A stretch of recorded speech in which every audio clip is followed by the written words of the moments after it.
Edellisellä vaalikaudella suomalaiset olivat kaikista EU-maista kolmanneksi ahkerimpia äänestäjiä. Nyt aktiivisuus riittää vasta 17 sijaan. Suomen mepit eivät kuitenkaan tunnusta pinnanneensa täysistunnoista. Tieto suomalaismeppien laskeneesta äänestysinnosta on kantautunut jo tänne Nuuksion metsiin saakka.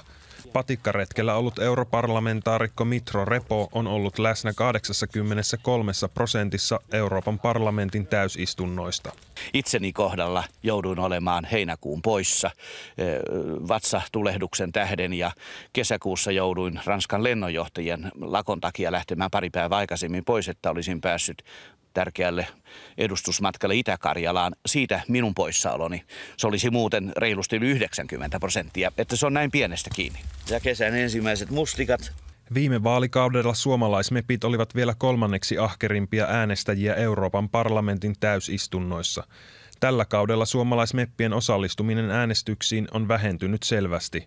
Viime vuosina 27 EU-maan joukossa suomalaisedustajien äänestysprosentti riittää vain sijaan 17. Euroopan parlamentin täysistuntoja järjestetään Ranskan Strasbourgissa 12 kertaa vuodessa. Yhden istunnon aikana äänestetään 3 päivänä.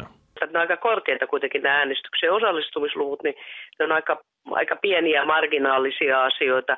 Ja sitten monien asioiden tämmöistä yhteissummaa, kuten näiden henkilökohtaisten poissaoloja, sitä, että meppejä vaihtunut kesken kauden, se, että on pidättäydytty äänestyksistä, se, että joku on saattanut olla juuri sellaisena päivänä jossakin vaikka muussa työtehtävässä lähetettynä, kun on ollut tämmöinen iso äänestyssumma.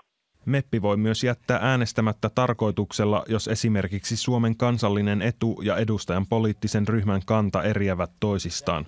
Joskus äänestämättä jättäminen voi johtua myös virheestä.